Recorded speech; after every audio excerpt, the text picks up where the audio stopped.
సరుకుల ధరలు కానివ్వండి, ఇటు పక్క ఒక పక్క చూసుకున్నట్లయితే కరెంట్ ఛార్జీలు అంటున్నారు మళ్ళీ మరొకసారి, ఎలా అనిపిస్తుంది సార్? ఎలా అనిపించేది ఏంటంటే, ఒక దొంగ పోయాడు, ముగ్గురు దొంగలు వచ్చారు. అయ్యో, అంతేనంటారా? అంతే, మార్గమేమి లేదు. సామాన్యుడి జీవితం సామాన్యులానే ఉంటది. ఇంతవరకు పెరిగింది లేదు, అరిగింది లేదు. కూటమి ప్రభుత్వాలు 6 నెలలు ఏ ప్రభుత్వాలు వచ్చినా ఇప్పటికి 75 సంవత్సరాలు జరుగుతున్న చరిత్ర ఏంటంటే, ఎదుటివాడు ఆ ఓట్లతోని దొంగ ఓట్లు, దొంగ వ్యవహారం, అప్పటి అన్ని దొంగ ఓట్లు ప్రత్యక్షంగా కబ్జాలు చేసి వేసుకునేవాళ్ళు. ఇప్పుడు అలాగే అది ఈఎంఐ కబ్జా చేసుకుంటున్నారు, వాళ్ళు ఇష్టానుసారంగా నడుపుకుంటున్నారు. ఆడిపోతాడు, ఇంకొకటి వస్తాడు. ఎవడెళ్ళా కానీ పేదవాడి వరకు అయితే ఏమీ లేదు. ఈ మధ్య తరగతి కానీ పేదవాడి పరిస్థితి ఏంటంటారు? వీళ్ళకి అనుగుణంగా అసెంబ్లీలో ఏ బిల్లులు పాస్ జరగదు. వాళ్ళు కూటమి వాళ్ళది అధికారంలో ఉన్నటువంటి వాడు నా మాట నా గొంతు తెచ్చుకొని రోడ్డు మీద అరుస్తాను, దానివల్ల నాకు వచ్చిన ఉపయోగం ఏముంది? ఏమీ లేదు.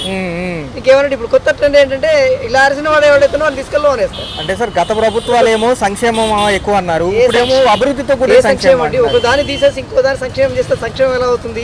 అన్ని సమపాలన నడిస్తే అది సంక్షేమం. సమపాలన నడనప్పుడు సంక్షేమం ఎలా అవుతుంది? ఒక వాడిని తీసి పారేసి ఇంకోనికి ఏదో పెట్టానంటే ఎలాగా? అలా కాదు కదా. ఏ ప్రభుత్వం వచ్చినా కానీ ఆర్థిక వెసులుబాటు లేదు, లోటు బడ్జెట్లే అంటున్నారు. మరి ఇన్ని పథకాలు అమలు వైపు ఎంత ఖర్చు అవుతుంది? మనం తినడం మానేస్తే, ముందు ఎవరైతే అధికారంలో ఉన్నవాడు ఉన్నాడో వాడు తినడం మానేస్తే సంక్షేమ కార్యక్రమాలు దేదీప్యమానంగా నడుస్తాయి. ఒకసారి నేను విన్నాను, పార్లమెంటులో ఒక సిపిఐ నాయకుడు చెప్పాడు, నేను విదేశాల నుండి డబ్బు తీసుకొచ్చి పడేస్తా, విస్తారమైనటువంటి ధరలు తీసుకొచ్చిస్తా, ప్రతి వాడి అకౌంట్లో 15 లక్షలు వేస్తాను అన్నాడు మోడీ గారు. అంటే ఆయన ఒక మాట అన్నాడు, అయ్యా మీరు ఆ పని చేయొద్దు, మీరు ఆ పని చేయొద్దండి, ఇప్పుడున్నటువంటి ఏది ట్యాక్స్ కలెక్షన్ ఏదైతుందో అది నిష్పక్షపాతంగా చేయండి, ప్రతి వాడికి ఇల్లు ఉంటుంది, ప్రతి వాడికి ఉద్యోగం ఉంటుంది అన్నాడు. అది చేయమనండి. ఈయనైనా ఆయన ఇంకొక ఆయన ఏదైతుందో అవి మానమనండి. ఆదాని గానికో అంబానీ గానికో ఇంకోటి దోయడం కాకుండా అది మానమనండి, సరిగా సాగు. సార్, ఉచితాలు ఎంతవరకు ఇవ్వచ్చు అంటారు? అసలు జనం ఉచితాలకు అలవాటు పడడానికి ఎవరు కారణం? ఏం ఉచితాలు దేనికి ఇస్తున్నారు? ఎవరు సొమ్ము తీసుకొచ్చి ఇస్తున్నారండి? ఎవరు సొమ్ము ఇస్తున్నారు? వాడు జేబులు తీసుకొచ్చి ఇస్తున్నాడు అంటే ఉచితాలు ఏమన్నా? పేదవాడు కష్టపడుతున్నాడు, పేదవాళ్ళ దోచుకున్నది కాస్త వీడికి పెడుతున్నాడు, అంతకంటే ఇంకోటే లేదు. సార్, ఎలా ఉంటాయి మరి 6 పథకాలు అమలు వైపు వెళ్తే బడ్జెట్లు? సార్ ఒక నిమిషం, 2.94 లక్షల కోట్లు బడ్జెట్ అంటున్నారు. 7 రోజులు అవుతుంది, నిన్న 7వ రోజు సమావేశం. వాళ్ళపైన వీళ్ళు, వీళ్ళపైన వాళ్ళు, ఎలా అనిపిస్తుంది? అదే జరుగుతుంది, అదే జరిగేది కూడా అదే. వీళ్ళ మీద వాళ్ళు వేస్తారు, వాళ్ళ మీద వీళ్ళది. వాడు వచ్చాడు, కొత్త ట్రెండ్ స్టార్ట్ చేశాడు, కేసులు పెట్టడం ప్రారంభించాడు. మేమేమో తక్కువ తిన్నామా, మేము కూడా కేసులు పెడుతుంటాం. అమరావతి పోలవరం ఎలక్షన్ ప్రచారంలో చేయలేదు అని చూపించుకుని ఓట్లు అడగడానికే తప్ప దానికి పురోగతి ఎలా ఉండబోతుంది? కేంద్రం సపోర్ట్ ఉంది కదా, తీసుకొచ్చేసి సెంట్రల్ గవర్నమెంట్ తీసుకొచ్చిన నిధులు అని పవన్ కళ్యాణ్ గారు అన్నారు, చంద్రబాబు నాయుడు గారు అన్నారు. ఇది మొత్తం నాశనం చేశారు అన్నారు. ₹1 నువ్వు అప్పు తెచ్చుకొని నువ్వు కట్టుకోమంటున్నాడు. ఏడు అప్పు తెచ్చుకొని నువ్వేమని చెప్పావు? ముందు దాన్ని స్టార్ట్ చేసినప్పుడు ఏం చెప్పావు? నేను దానికి నిధులు ఇస్తానన్నావు, దాన్ని మర్చిపోయావు. ఇది ఒకటి కాదు, అన్ని వైఫల్యాలు, ఏది కరెక్ట్ కాదు. రోడ్ల వ్యవస్థ కానివ్వండి, తర్వాత చూసుకున్నట్లయితే ఈ యొక్క గ్రామీణ అభివృద్ధికి సంబంధించి ఆయన మాట్లాడడం జరిగింది.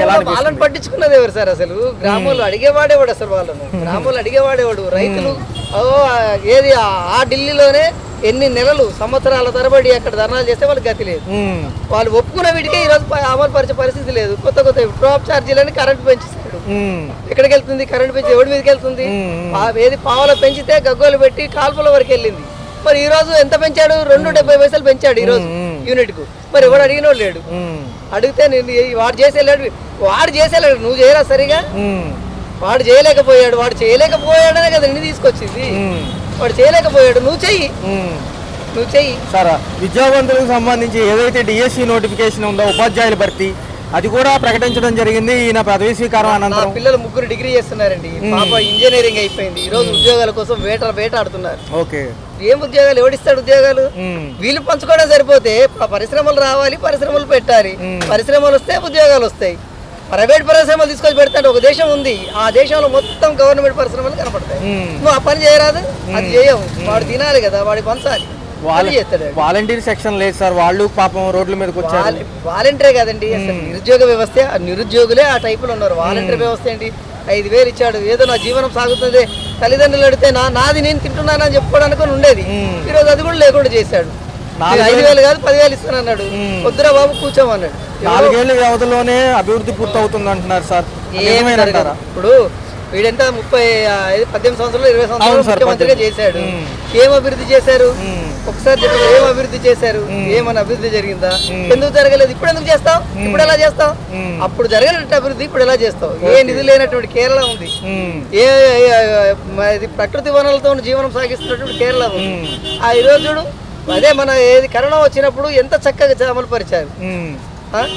మోడీ గారు డబ్బులు కొట్టించాడు, ఈయన రోడ్ల మీద తిరగమన్నాడు, టాబ్లెట్ వేసుకోమన్నాడు, అయిపోయింది. ఈయన జమినీ ఎలక్షన్ సిద్ధం కమ్మంటున్నారు. వాడు స్థిరపడాలి కదా. ఓకే ఓకే, ఆయన స్థిరపడాలి. ఆయన స్థిరపడడానికి జమిలీ అంటాడు, ఇంకోటి అంటే సార్ ఏదైతే పెట్టుబడులకు సంబంధించి 30 లక్షల ఉద్యోగ కల్పనలో ఫస్ట్ 20 లక్షలు ఇస్తామంటున్నారు సార్, అది నిజమేనంటారు? అసలు ఏమి జరగదండి. వీళ్ళంతా దొంగ మాటలు ప్రజలను మభ్య పెడుతుంటారు. మాట్లాడితే ఆ దేవుడు ఈ దేవుడు అంటారు. వాళ్ళకు మణిపూర్ లో మంటలు మండుతున్నాయి ఈ రోజు. అవును సార్, అవును. ఎందుకు ఆపలేకపోతున్నారు? మణిపూర్ ఏమైంది? మన దేశస్తులు కాదా అంటే వాళ్ళు? ఆపే శక్తి నీ దగ్గర లేదా? మిలిటరీ లేదా? అదే నెక్స్ట్ లైట్ల మీదకి వెళ్ళమనండి, పరిగెట్టుకుంటూ వెళ్తే వాళ్ళకి చంపేసి వస్తావు. వాళ్ళు ఎందుకు ఆపలేకపోతున్నారు? ఓకే ఓకే, వాళ్ళకి ఆయుధాలు పంపించేటోళ్ళు నీకు తెలియదా? నేనే పంపిస్తున్నావు వాడికి ఆయుధాలు. ఎవరు పంపిస్తున్నాడు? సార్ ఎలా ఉండబోతున్నాయి ఈ ఆర్థిక లోటుబాటులు కానివ్వండి, ఇవన్నీ ప్రజల మీద పడతాయి అంటారు ఆఖరికి? అవును, ప్రజల మీద పడతాయి. ఆర్థిక లోటుపాట్లు వచ్చినట్టు ఎవరి మీద పడితే? ప్రజల మీద పడితే. వాడి జేబులకు తీసుకెళ్ళి పెడతాడా? లేదా ఆదాని గారికి లక్షల కోట్లు, రోజు లక్షల కోట్లు వస్తున్నాయి కాబట్టి వాడు ఇస్తాడా? ఏమి ఇవ్వడు, ఎవడేమి ఇవ్వడు. ఈ జనం దగ్గర డబ్బు ఏది ఉచితాలు అంటున్నారు చూసారా? ఉచిత డబ్బు వాడి జేబులు డబ్బులు కాదు, వీడి జేబులు డబ్బులు కాదు. ఓ పారిశ్రామికవేత్తలు అంటున్నారు నేను ట్యాక్సీ కడుతున్నాను, ట్యాక్సీ ప్లేయర్లు అంటున్నారు. వాడికి ఎక్కడి నుండి వచ్చింది డబ్బు? వాడు పేదవాడు కష్టపడితేనే వచ్చిన డబ్బు. అది తెలియదంటే వాళ్ళకి ఆ మాత్రం జ్ఞానం లేదా? Right sir, right sir. అత్యంత బడ్జెట్లు ఉన్నాయి. రెండో చూసుకున్నట్లయితే సంపద సృష్టి మీద ఫోకస్ పెట్టినప్పటికీ కూడా మరి కొన్ని వేళ్ళు పడుతుంది కదా అభివృద్ధికి. ఏదైతే ముందు అడుగు వేస్తామో ఇండస్ట్రీలు రావాలి, కన్స్ట్రక్షన్లో 2-3 ఏళ్ళు తినేస్తాయి, 4 ఏళ్లే సమయం అంటున్నారు వీళ్ళన్నింటికి. త్వరితగతిన అవుతాయా? యాక్చువల్గా మన గతంలో చూసుకున్నప్పుడు ప్రభుత్వాలు ఎన్నో వచ్చి ఎన్నో పోయాయి, కానీ ఈ విధంగా కలిసికట్టుగా అన్ని ప్రభుత్వాలు కలిసి ఏకమైతే ఎలా ఉంటదని ఒక నిదర్శనం చూపించారు. కూటమి ప్రభుత్వంతో మనకి యావత్ ప్రపంచానికి ఇది ఒక ఎగ్జాంపుల్. ఎందుకంటే మంచి చేయడానికి నలుగురు కలిస్తేనే ఎంతటి కార్యాలైనా మనం నిర్వహించవచ్చు. అలాంటిది పొలిటికల్ పార్టీలు కానీ మన సమస్యను మన ఊళ్ళు కానీ కలిస్తే ఎలాంటి సమస్యనైనా మనం పెకలించవచ్చు అనే ఉదాహరణకే ఈ కూటమి ప్రభుత్వ నిదర్శనం. ఇప్పుడు ఎన్నో సమస్యలని మనం చూస్తూనే ఉన్నాం. కొన్ని 100 ఏళ్ళ నుంచి, 70 ఏళ్ళ నుంచి, 100 ఏళ్ళ నుంచి అసలు సమస్యలు ఎప్పటి నుంచో ఉన్నాయి. ఎవరు పట్టించుకునే సమస్యలు, తెలియని సమస్యలు కూడా వీళ్ళు బయటికి తెచ్చి వాటిని రద్దు చేయడం, బయటికి ప్రజల దృష్టికి తీసుకురావడం అనేది గొప్ప పాలన చేస్తున్నారు. అది నాకు తెలిసి ఇది ఒక రామరాజ్య స్థాపనకి కృషి చేస్తున్నారని అనిపిస్తుంది. మరో చరిత్రను మనం తిరగరాస్తే భారతదేశం చరిత్ర పుటల్లో నిలిచిపోతుందనే ఒక మెసేజ్ ని యావత్ ప్రపంచానికి ఇస్తున్నారనేది ఒక ఉదాహరణ ఇక్కడ మనం చూస్తున్నాము. కూటమి ప్రభుత్వం ఏదైతే రాబోయే టైంలోనే ఎన్నికల ప్రచారంలోనే సూపర్ 6 పథకాలు వాళ్ళ మేనిఫెస్టో ప్రకటించి ఇచ్చారు. ఇది మంచి ప్రభుత్వం అనే నినాదంతో ముందుకు వచ్చారు. ఎలా అనిపిస్తుంది? గతంలో ఉచితాలు తీసుకునే వాళ్ళు ఉన్నారు, ఉచితాల కోసం చూసేవాళ్ళు ఉన్నారు, కానీ బడ్జెట్లు ఇంత వ్యయం ఎలా ఉండబోతుంది అంటారు? బడ్జెట్ చూసుకుంటే సామాన్యుడికి, కొత్తగా వచ్చే స్టార్టప్ పెట్టుకునే వాడికి, అలాగే మన కరోనా దెబ్బతో ఆ బతుకు మీద ఆశ అనేది ప్రతి నాయకుడికి కానీ ప్రజలకు కానీ తెలిసి వచ్చింది. స్వయం ప్రతిపత్తి లేకపోతే ఒక వ్యవస్థ కానీ, ఒక దేశం కానీ, ఒక రాష్ట్రం కానీ ఎలా నిర్వీర్యం అయిపోతుందో మనం చూసాం, కళ్ళారా చూసాం. అందుకని ప్రభుత్వం గుర్తించి ఈ కూటమి ప్రభుత్వం ద్వారా చిరు వ్యాపారస్తులకు వ్యాపారాలు పెట్టుకోవడానికి, ఉచితాలు పక్కన పెడితే ఒక శక్తిగా, ఒక వ్యక్తి శక్తిగా ఎదగడానికి మనం చాలా ఎదగాలని చెప్పేసి ఈ ప్రభుత్వం అనేక పథకాలు ముందుకు తీసుకొస్తున్నాయి. అవి మనం తెలుసుకొని ఒక వ్యక్తిగా, పారిశ్రామికవేత్తగా మనం ఎలా ఎదగాలని చెప్పేసి చాలా క్లియర్గా ఇస్తున్నారు. అవి ప్రజలు తెలుసుకొని మనం పెట్టుకోవాలి. పారిశ్రామిక ఇప్పుడు ఫుడ్ ప్రాసెసింగ్ ఉన్నాయి, ఇండస్ట్రీలు పెట్టుకోవాలని చెప్పేసి వాళ్ళు తెస్తున్న పథకాలు మనం తెలుసుకొని పెట్టుకోగలిగితే అభివృద్ధి అనేది ఇక్కడి నుంచే స్టార్ట్ అవుతుంది. అన్నగారు చూసుకున్నట్లయితే సామాన్యులకు సంబంధించిన ఏదైతే ఉపాధి హామీ పథకాలు కానివ్వండి, ఒక పక్క రైతులు చేయూత కానివ్వండి, అమ్మక వందనం, వడి, ఇవన్నీ ఎలా ఉండబోతున్నాయి? రాబోయే కాలంలో వీటిలన్నిటికీ ఈ యొక్క బడ్జెట్లో నియమించిన కేటాయింపులు ఎక్కడి నుంచి తీసుకొస్తారంటారు? ఎందుకంటే బడ్జెట్ విషయాలు అయితే ఏవైతే ఉన్నాయో చాలా క్లియర్ గా ఏ రంగానికి ఏది అవసరమో మెన్షన్ చేశారు. ప్రభుత్వం మనకు ఇచ్చినా ఇవ్వకపోయినా మనం అడిగి తీసుకునే హక్కు మనకు అడగాలి, తీసుకోవాలి. గత ప్రభుత్వం వైఫల్యంలో మనం ఏమంటే మనం తెలుసుకోలేకపోయాం. ఇన్ని పథకాలు ఉన్నాయి. సెంట్రల్ గవర్నమెంట్ అనేక పథకాలు పెట్టింది. ఆ అనేక పథకాలని స్టేట్ గవర్నమెంట్ ప్రమోట్ చేసుకోవడం వల్ల ఏమైందంటే ప్రజలకు తెలియలేదు ఏ పథకం ఏముంది, ఏ పథకం దేని కిందకు వస్తుంది, బడ్జెట్ లో ఏ కేటాయింపు ఉంది అని తెలుసుకోలేక అంత ఆధారపడిపోయి పథకాలకు అలవాటు పడిపోయి ఉచితాలకు అలవాటు పడిపోయి తన పవర్ ఏదో తెలుసుకోలేక ఆధారపడిపోవడం వల్ల ఏంటంటే ఆర్థిక వ్యవస్థ చల్లా చెదిరిపోయి అతలాకుతలం అయిపోయింది. సో ఇప్పుడు ఈ బడ్జెట్ అనేది ప్రతి పథకానికి ఇంత ఉంది, ప్రతి నాయకుడు ఇంత కేటాయిస్తున్నాడు, అభివృద్ధికి ఇంత ఉందని క్లియర్ గా మెన్షన్ చేయడం వల్ల ఇది ప్రభుత్వానికి కానీ రాష్ట్రానికి కానీ మరింత అభివృద్ధికి దోహదపడుతుందని చెప్పి మనం ఆశిస్తాం. అన్నయ్య గారు, నిరుద్యోగులు కానివ్వండి 30 లక్షల ఉద్యోగ కల్పన అన్నారు ఫస్ట్, తర్వాత 20 లక్షలు అన్నారు. 20 లక్షలకే అనుకుందాము ఫర్ ఎగ్జాంపుల్ 4 ఏళ్లలో అవుతుందంటారు. ప్రభుత్వము మరియు ప్రైవేటీ రంగ సమన్వయంతో అంటున్నారు కదా. ఈ లోకేష్ గారు ఉన్నారు కదా ఆల్రెడీ. మరి ఇటు పక్క చూసుకుంటే డిఎస్సి గురించి ఆల్రెడీ చెప్పడం జరిగింది సభలో కూడా. మరి ఎలా ఉండబోతుంది? జూన్ కల్లా అవుతుందంటారా? అంటే డిఎస్సి నుంచి నోటిఫికేషన్ వస్తున్నాయి, వెళ్తూ ఉన్నాయి. సో ఈ వాటిల్ని ఈ ఏదంటే ప్రభుత్వ కేటాయింపు ఏదైతే ఉందో ఖాళీని భర్తీ చేసే ప్రతిపాదన చేయాలి. దీంట్లో ఖాళీలు కాకుండా కేంద్ర ప్రభుత్వం నుంచి వచ్చినవి రాష్ట్ర ప్రభుత్వం కేటాయింపు జరిగి ఇన్ని పొజిషన్స్ ఉన్నాయి, ఇన్ని నిరుద్యోగులు ఎవరైతే ఉన్నారో వారి కేటాయింపు అనేది పూర్తిగా న్యాయం జరిగేలా చేయాలి. ఇప్పుడు ఈ ప్రభుత్వమైనా గత ప్రభుత్వమైనా ఏ ప్రభుత్వమైనా కూడా ఈ ఖాళీలన్నీ పూర్తి నిష్పక్షపాతంగా నిరుద్యోగికి మనం పెట్టగలిగితే అసలు 100% ఉద్యోగస్తు మనం ఇవ్వగలుగుతాము. నిరుద్యోగం అనేది ఉండదు. దాంతోపాటుగా ఈ పారిశ్రామిక ఏదైతే ఉందో దీన్ని ఇంప్లిమెంట్ చేయగలిగితే వాడే your not a job seeker, your job provider అనే నినాదంతో వాడే 10 మందికి ఉద్యోగాలు ఇచ్చే స్థాయికి ఎదుగుతాడు. కేంద్రం సపోర్ట్ ఈసారి గట్టిగా ఉంది ప్రభుత్వానికి గత ప్రభుత్వాలతో పోల్చుకున్నప్పటికీ. రెండోది, మహారాష్ట్ర ఎన్నికలకి ప్రచారానికి వెళ్ళొచ్చారు పవన్ కళ్యాణ్ గారు.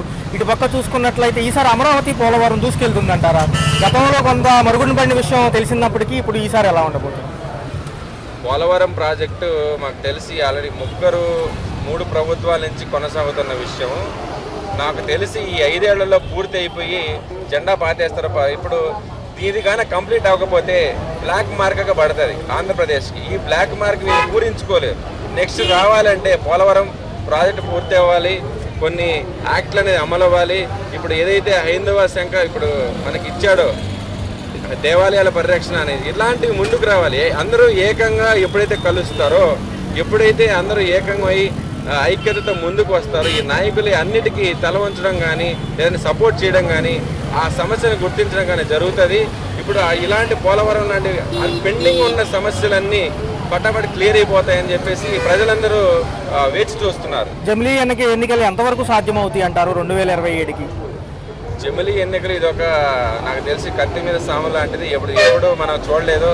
దేశవ్యాప్తంగా ఇటువంటి సాహసోపేతమైన నిర్ణయం ఒక మోడీ గారే తీసుకోగలరు. ఎందుకంటే ఇలాంటివి దేశవ్యాప్తం ఒకటేసారి జరిగినప్పుడు అడ్వాంటేజెస్ ఉన్నాయి, డిసడ్వాంటేజెస్ ఉన్నాయి, గొడవలు జరుగుతాయి, మంచి ఉంది, చెడు ఉంది. దాన్ని సమన్వయంగా అన్ని పాళ్లలో నడిపించగలిగేవాడే నాయకుడు కాబట్టి దానికి ప్రణాళికలు అయితే వాళ్ళు చేసి ఉంటారని చెప్పి మనం ఆశిద్దాం. ఎందుకంటే 3 పార్టీలు కలిసే ఇక్కడ కూటమి ప్రభుత్వం ఉంది కాబట్టి దీంట్లో నిష్పక్షపాతంగా జరుగుతాయని చెప్పి అందరూ ఆలోచిద్దాం. అదే అన్ని స్టేట్లో కూడా ఇది ఇంప్లిమెంట్ అయితే ఇది ఒక అద్భుతం. జమిలీ ఎలక్షన్స్ 1 నేషన్స్ 1 ఎలక్షన్ అని ఒక నినాదం. అంటే ఒకటేసారి అయిపోతాయి, మళ్ళీ రెండోసారి ఎలక్షన్ కూడా ఉండదు.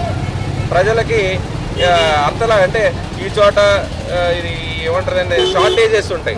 ఇప్పుడు ఏదైనా ఎన్నికలు స్టార్ట్ అయింది అనుకో, ఈ స్టేట్ లో ఉన్నటువంటి సమ్మిట్ పార్టీ మళ్ళీ ఇంకో స్టేట్ లో అక్కడ ఎలక్షన్ స్టార్ట్ అయితే ఈ స్టేట్ లో మళ్ళీ ఈ ఎక్స్పోర్ట్స్ కానీ ఇంపోర్ట్స్ కానీ ఈ ట్రాన్స్పోర్ట్ కానీ ఇవన్నీ ఆగిపోతాయి. అప్పుడు ఏంటంటే కొద్దిగా అసమానతలు అయితే ఉంటాయి. ఇప్పుడు ఒకటేసారి జరగడం వల్ల ఆర్థిక వ్యవస్థ మరింత వృద్ధి చెందుతుంది.